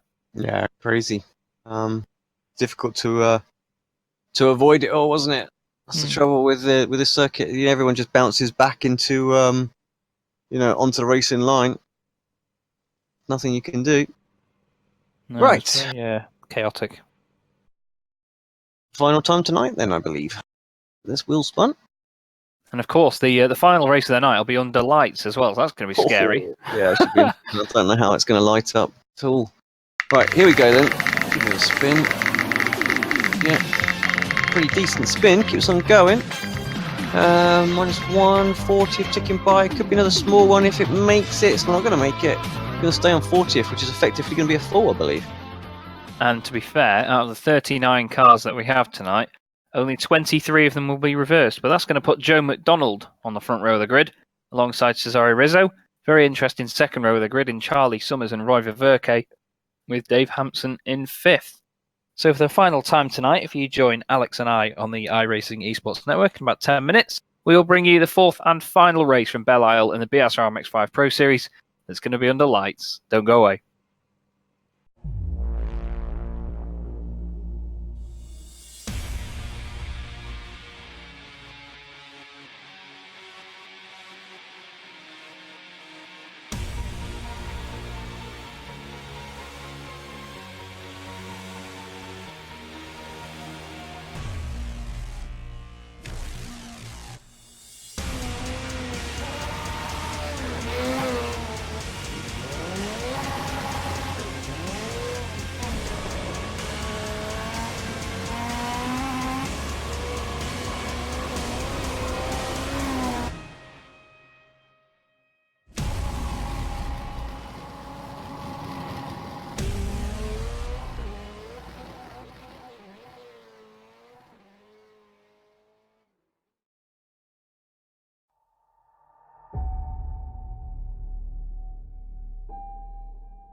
Welcome back to the iRacing Esports Network and Apex Racing TV for the fourth and final race tonight of the BSR MX5 Pro Series from Belle. I'm Chaz Draycott here with Alex Simpson, and we've had three pretty tame races so far tonight. We have been saying that, Alex, and hopefully this last one, well, goes a bit more crazy. We had a bit of a crashy start to the last one, but yeah, hopefully more side-by-side racing in this last one. Yeah, I mean, a bit unfortunate, like you say, at the very, very start of the last one. So let's hope we don't get that again. Could easily happen though. Yeah, these boys can get a little impatient trying to get through the pack, so we'll have to see how they get on. You've got Joe McDonald on the front row then alongside Cesare Rizzo, Charlie Summers third with Roy Viverke fourth, Dave Hampson fifth, Euronysm sixth, and it's Graham Sessford, Andy Maxwell, James McRitchie, and Marcelo Pagnon rounds out your top 10. Marcelo had what was, well, to say very understatedly, a very, very damaged car at the end of the last race. I don't think there was a straight panel on it. The lights are on the cars, so this may get very, very focusing for this last race for them now. We see Joe McDonald on pole position. For the final time tonight then. The lights are out and away we go. Rizzo comes over to defend from Charlie Summers in third. He's going to have to be my pick to win this one here, Alex. He's in a very good position to do so. He's just got to keep it clean. Fantastic scenes as they go through the first few corners. Rizzo nearly clipping the wall, and he's sideways and out of shape. He tried to shorten the run out of that second part of the first little section there, and it didn't work for him because he's lost the back end and it's slowed him down. Look at them down. Oh, in the background there's an asymmetric car around into the wall. That's going to be Stuart Dick and Billy Rose are out of that one, unfortunately. Oh, there's a car around. It's another Year 1 machine. That is Jack Ashton in there as well. There's cars piling into them on the exit of the corner. They're just keeping it stationary. Oh, some of them are just piling in and not braking. Steve Cooley involved in that as well. Jason Cooper involved, Luke Cooper, Rob Graham, Ainsworth, Franks. Wow, real mess that is. Craig Cameron in there as well.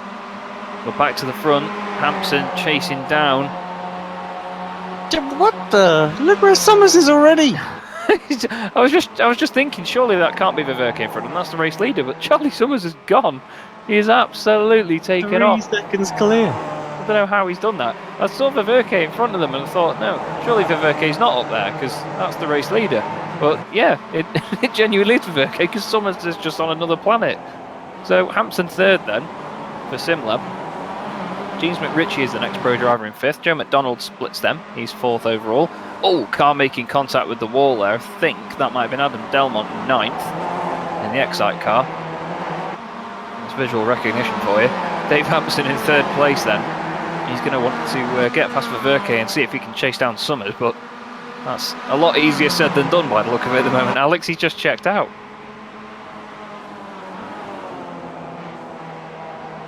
Can't see that anybody's going to catch him, to be honest. What is going on? This looks pretty tasty just further back. This is the battle for what is fourth place, really. It's this battle for third, but it's more like fourth. As McRitchie and Viverke are side by side as well. We'll stay with this one, though. Yeah, great to scrap this. Oh, he just sort of let him have it, didn't he, McRitchie? Yeah, just sort of breaked out of it. Needs to take some lessons off Rob Graham, I think. Yeah, nailed that. Every lap there. Yeah, it was a real shame that ended as it did with Rob Graham and Luke Cooper in that last one, but like we said, that's racing sometimes, you do get those incidents. Steve Hefford now down the inside of Joe McDonald into the right-hander. Gets the job done. Josh Rayfield behind there as well, looking to get involved in the Northern Lights racing car. Josh has been very racy tonight. He's been doing not too bad, to be honest with you. Good couple of results for him. Great shot there as the cars go down the straight. You can see the lights just catching the walls as they go along. And into the right-hander they go then. Rayfield down the inside of Joe McDonald, really high up on two wheels. Brake disc glowing on Joe McDonald's car. Fantastic stuff. Just behind them there, that is Plowman and Brian Holmes having a good old scrap. Martin Plowman's been a real revelation this season. Alex, he's come on board with the Fury Simsport boys and he's been doing a really, really good job, to be honest. Really picking up pace and performance as well, I think. You know, I mean, he was quick anyway, but just seems to be able to sort of stay in these battles a little bit longer than he was at the very first few races. So, yeah, looking good. Yeah, and that's what this series really sort of promotes, to be honest. There's a lot of close racing all up and down the field, and when you get used to racing with the same guys each week, you learn where to take your moves and who to defend more strongly against, who you've got to be more careful around, and it does develop you as a driver. You may not feel like you do in terms of when you look at your results, you may think, oh, I crashed out of that one, but for like the laps that you were in the race, you may have been having a great scrap with somebody that you wouldn't have been having, say, a couple of rounds ago or even a couple of months ago, depending on how long you're at it. But just looking at Rizzo now, he's got a very damaged car as is. Just hops it, yeah. It's not even straight, that car down the entire right hand side. So unfortunately, not quite going his way. Here's Dave Hampson then with Marcelo Pagnon hoping to make it a Swift Cooper Esports 1-2 here as his teammate Charlie Summers is now 3.3 seconds up the road from these guys.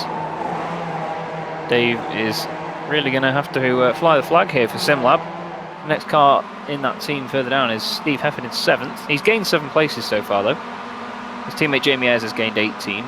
Jack Ashton's gained 19. Ralph Cullinan 14. David Ayres 17 places. Jack Ashton makes it 20 now, so he's the highest mover in the field. You can see on the left-hand side there. A bit sideways from Dave Hampson coming into this last part of the lap. Interesting section that, because it really does tighten up on the right-hand side. Then it opens again, and then it tightens again as you get to the last bit of it here. So might be a bit confusing as a driver to know where your limits are. You've got to be careful of that tyre wall on exit. There's a couple like that in motorsport, isn't there really, Alex, where the tyre walls go out and then they sort of square off just before the actual exit of the corner, so you've got to really try and cut it fine and not clip it. Yeah, I tell you, that sector there is super tricky as well. It just seems to get the cars loose as well, because you're doing so many different change of directions. Verke clipped the wall there, sorry for the strange noise. Rayfield dropping down as well, problems for Josh. I don't know what's going on there, but yeah, unfortunately coming into the pits. Yeah, not sure what caused that. Luckily the wall is covered up by the little sponsor hoardings there. As we see the Excite boys having a bit of a ding dong here. That's Jack Ashton, Ben Mears is behind him, Adam Delmont dropped a place and Adam McNally is involved as well. They've got Ralph Cullinan not too far behind them in 17th. I think Adam Delmont might have had an issue coming out of one of the final corners. He just didn't have a run over the line at all. Josh Rayfield looks like he's going back out on track. So I'm not sure whether he just got a meatball flag for too much damage. But now Pagnon has passed Dave Hampson for 2nd place. So that means that it's an Excite, not an Excite, sorry, I do apologise. It's a Swift Cooper Esports 1-2 at the moment. Here is the move. Look at the run Pagnon's got, just makes it look oh so simple. A little bit later on the brakes, gets it turned in, nails the apex, yeah, can get on the power early. Oh, a bit of a slide from Hampson as well. And that is how it goes for Pagnon. You can see him pulling away already, carrying the momentum, so nicely done. And there is his teammate Summers in the foreground getting away. This is Cessford and Maxwell of the Year 1 racing team. Yeah, they just changed positions, but it looks like Cessford's got some damage, which is making that a bit easier for his teammate to go through. Next closest, there's just a few close battles, but there's a lot of separation in this race, I have to say. I've just closed the mini-map, but actually I'll bring that back up. You can see they're not all on top of each other. There is a little gap between them. But this is one of the closer ones, and closer now. Delmont giving it absolute Tokyo drift through there. That was fantastic. Really sideways. It doesn't help him down the straight, of course, but yeah, as I usually say, if we're giving championship points for style, he'd get a bucket full of them for that. That was awesome. Ralph Cullinan will be laughing his head off watching him slide it around as he lights up that very bright green roll cage. Roy Verke leading the AM category at the moment. Here is his nearest competitor, Joe McDonald, in the black and red car, defending from Jack Ashton. As Joe runs deep on the brakes, unfortunately there, manages to keep it out of the wall. He is in 13th place now, as Verke goes down to 7th. Just an update on Jack Ashton, 24 places gained now. He's up to 12th, doing a great job. We look at Steve Hefford, 8 places gained, up to 6th. He's just dispatched of Roy Verke, and now he goes chasing after Kip Stevens in 5th, who's, again, another under-the-radar performance there by Kip, actually. He's just sort of stuck around, and he's gained 7 places, so he started 12th, of course. And yeah, he's just made the most of it, hasn't he, really, and scoring consistent points once again. Seems to... Yeah, story just seems to, you know, I keep alluding to that, you know, that's the key thing to do in this series, and yeah, any driver that can do that's going to feature strong come the end of this season. Of course, this season's not going to be broken up, unlike BSR TC, which is obviously a lot of debate going on right now because we've got this new Audi RS3 LMS TCR car come in, possibly end of June, maybe August time. It's going to miss the June build, we're being told. So, that series probably may be reset, may carry on, who knows? But it's probably going to get a new car. This one does not. It goes all the way through till November, and of course we reset the points. And we have a showdown at the end. So yeah, lots to play for right now and getting good consistent points. Yeah, you definitely want to get them on the board so you're not playing catch up further down the line. And of course, when that TCR car does drop and is on iRacing, expect to see 1,000,000,001 TCR leagues pop up, as there very undoubtedly will be. It's going to be a very popular car, that's for sure. Everyone loves a bit of touring car racing, a bit of door-to-door action. And the Kia has sort of run its course, I must say. Maybe a controversial statement for some, but I think it has run its course by now. It's not even a touring car really, it's a GT car, isn't it? A GTS class apparently, in the Continental Tyres Challenge thing that goes on. It's only 400 brake horsepower front wheel drive car, so it's a bit of a mad machine.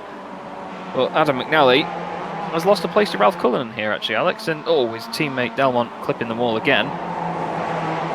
But Cullinan has actually managed to get past these two Excite cars here. I think the damage may have helped slightly, but McNally's going to try and have a go and get it back. This is for 15th. It doesn't even look like he's gaining, does it? It looks like he's got some real issues with straight line speed there. He's later on the brakes, but Cullinan's got the ideal line on the inside. McNally tries to get it back, but look, he's just got nothing out of the corner.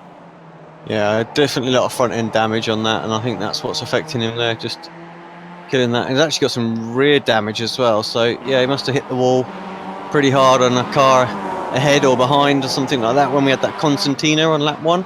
Yeah. So yeah, it's definitely hurting him.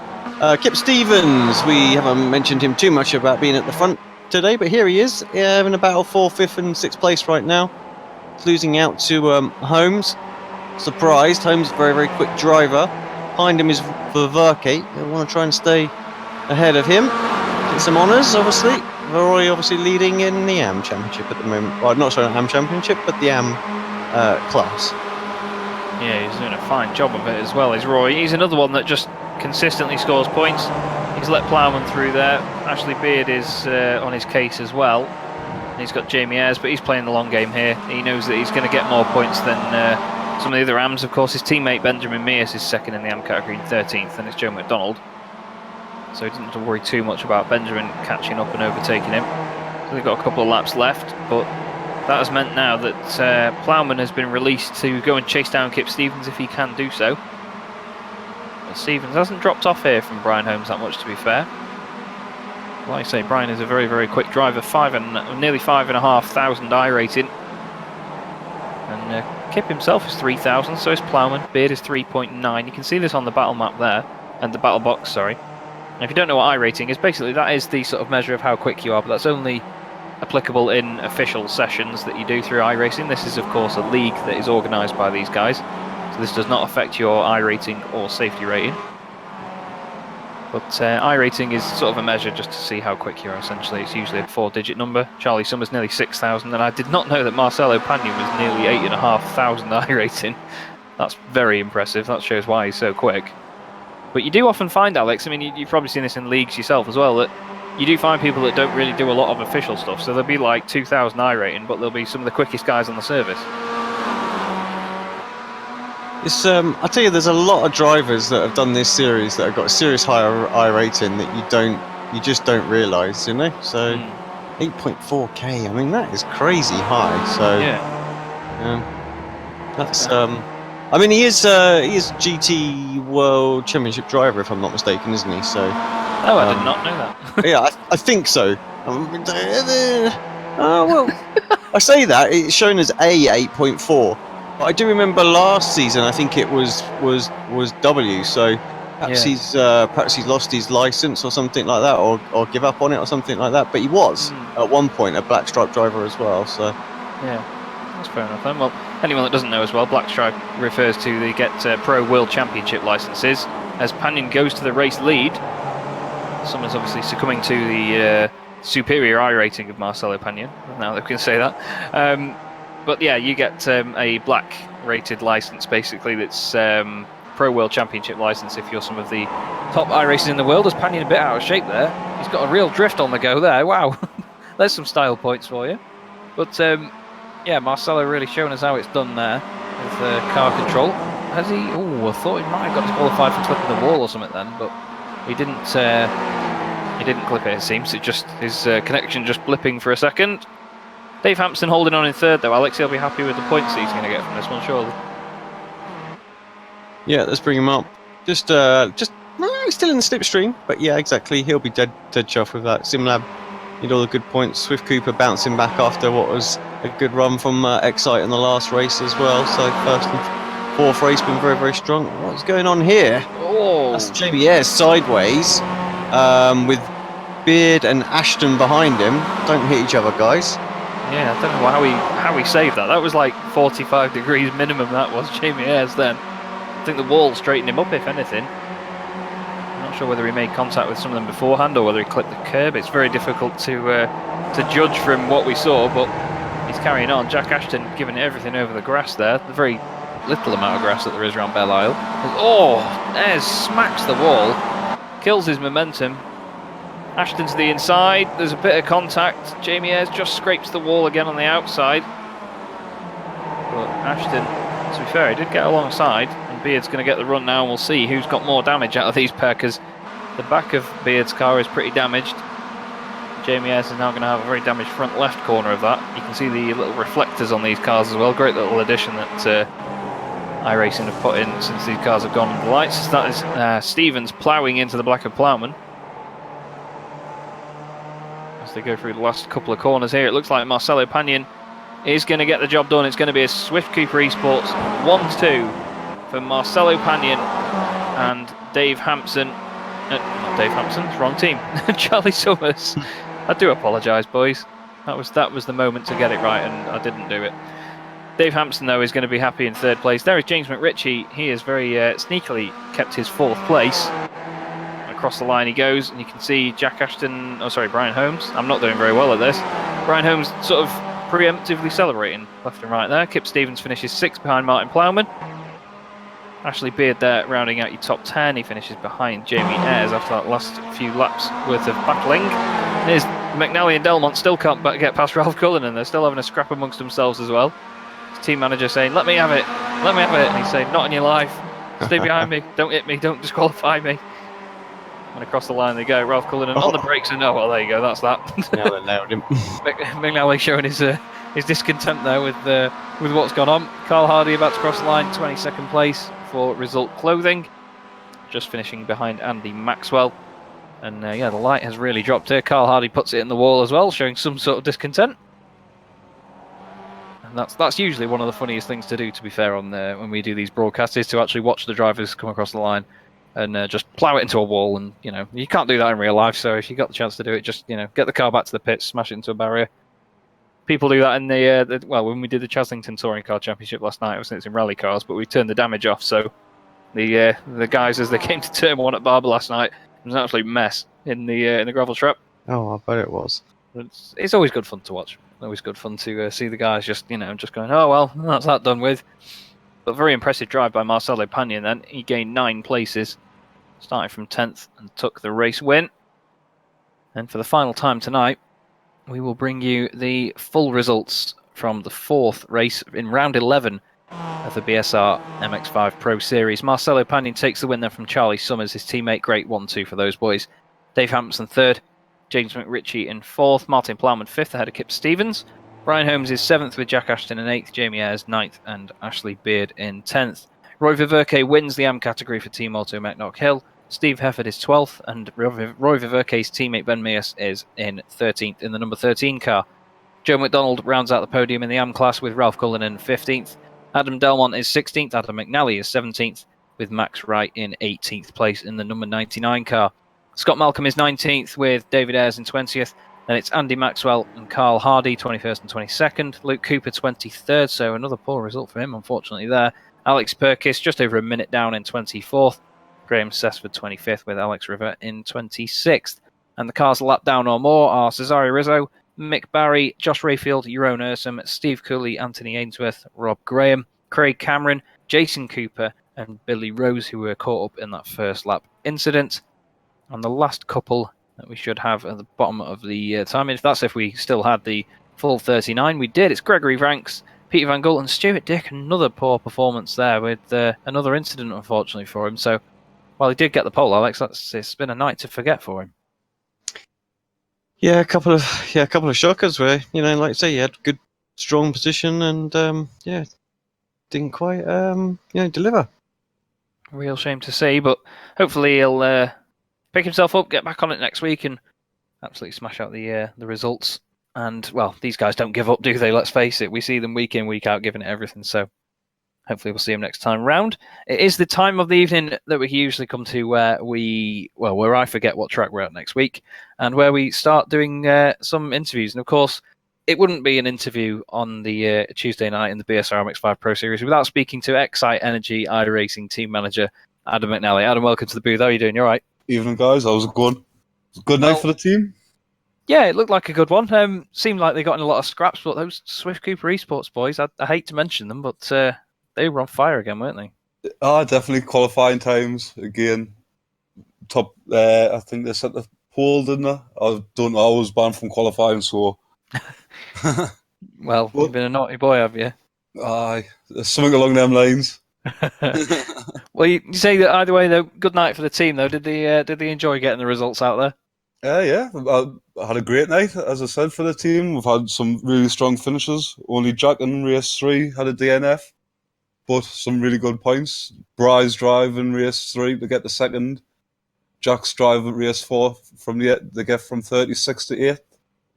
I mean, so some good results, good haul of points for the team. I think we've come out 200 points ahead of the other teams, so that's good. Really good stuff then. Like you say, Jack Ashton there, 28 places gained in that one. You've got to give him a biscuit or something for that. That's brilliant, isn't it?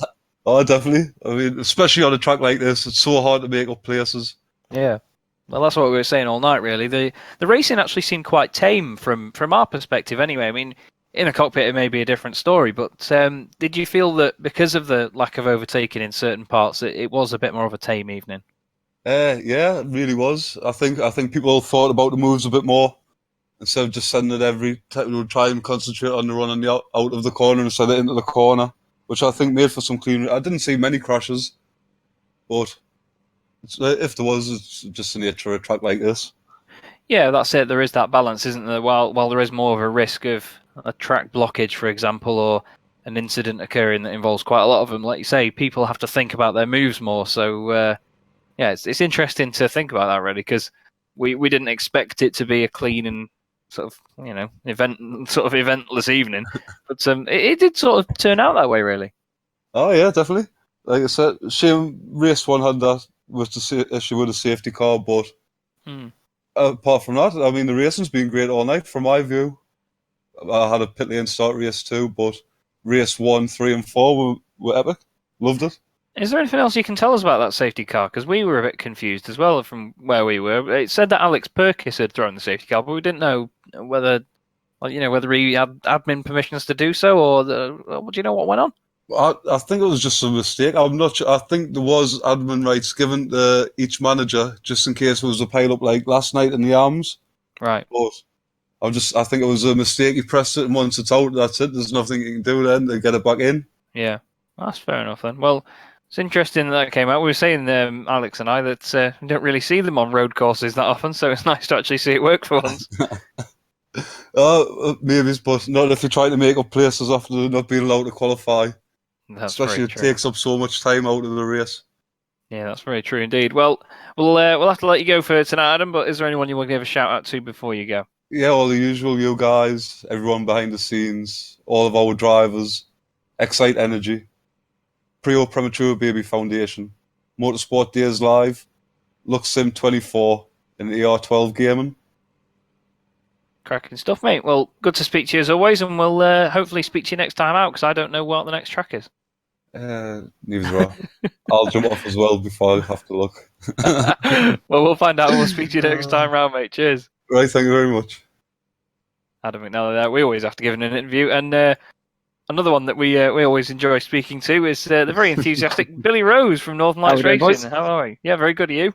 Yeah, not bad, mate. Not bad. How did you find that then? Well, race 1 and 2 as well. Just kind of kept it clean. Just wanted to get some points in tonight after missing out last week's.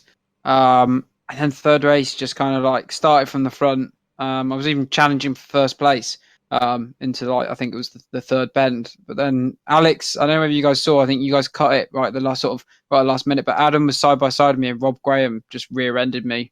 Going into the braking zone. I think he knows what brakes are, but used me as them, and it put me on this track. You can't run wide, so it sent me flying into the wall. So I had damage from that. Yeah. And then you guys saw what happened with Marcelo and Roy.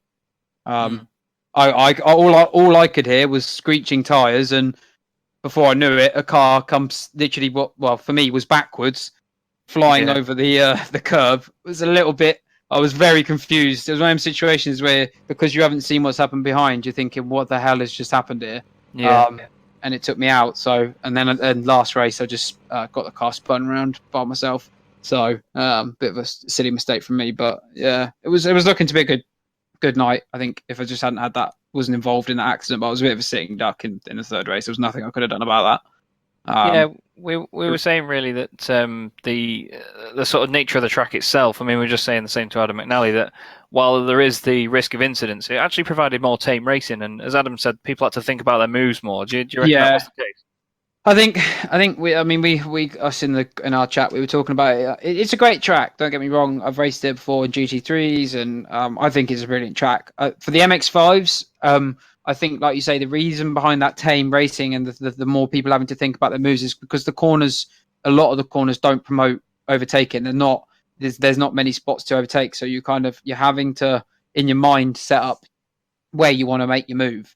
On corners that are logical to make moves on. A lot of the corners, I found it tonight where I was gaining massively on people, but I couldn't make the move because the corner was just, you wanted to make the move, but you knew it wasn't a good idea in certain spots. And with it being like Monaco, the risk is too high to try and make a move in tight bends. When it can just end. And the thing is, the other thing, the curbs, I don't know whether you guys saw, the curbs were so big. I mean, I was purposely just trying to avoid them. Most of the racing, which is doable in these cars. I actually found I was going quicker, but when you hit them curves, my God, you're either set up on two wheels or it just, yeah, it was. I'll tell you, it was a challenging track, but I did enjoy it personally. Some of the other guys in Northern Lights seemed to struggle a little bit with it, but I thoroughly enjoyed it. Just a shame about kind of the results. Like I say, in the third race, setting up to be a good one, just got involved in an accident that really had nothing to do with me, so nothing I can do about it. This is racing, but positive night. Nice to be back finally in the MXs. Yeah, it looked like a fun and eventful evening in some ways. Like you say, there was some big pile-ups. Them curbs are sending people to space at points. It was brilliant, especially your teammate Josh Rayfield. He was loving it. Oh God, yeah. And Craig, I think Craig at some point turtled and was upside down on his roof, sat in the middle of the track. Also, Alex decided to put full course caution. That was an interesting one. And then at race 1, I'm pretty sure I could hear Chaz getting a little bit confused about what had happened there. Yeah, that was a bit of an interesting one. We haven't seen a road course yellow flag in years. Well, the thing was, Scott, someone came round into all the chats and was basically adding everybody. They were saying, "Oh, we need a team leader to be admin out of each team," and they just basically said, "Throw a yellow if you see a crash." And obviously, Alex kind of threw a yellow, and it put it into full course. Which in these cars, I mean, you saw what happened. I think you guys saw what happened with me as well. Rob Graham, Rizzo or someone rear-ended me. I went flying into the back of Rizzo. Do you know what I mean? It was just the pack got so tight. It just, it was mayhem. Tonight was definitely an interesting one. There was sort of, the thing is, it's so blind as well. You just don't know what you're going to find. When you see a yellow flag, you think, oh Christ, what am I about to find around this bend? And a couple of times it was some very big pile-ups. Well, hopefully we won't get the same next time round. Before we let you go, Billy, is there anyone you want to say goodbye to? Or, say hello to? Or say goodbye to. I don't know. No, as usual, me, the team, the sponsors, they're the guys who provide this, all the money and things like that for us to do this.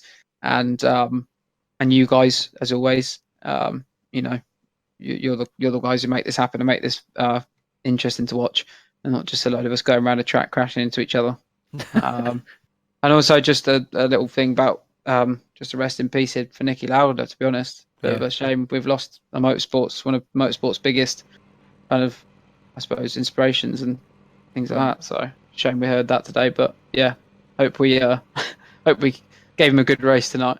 Yeah, the definitely. MX5s. Indeed. Well, nicely said, buddy, and we will hopefully speak to you again next time round. Awesome, definitely. Cheers, Take mate. it easy, guys. Thank you very much. Bye.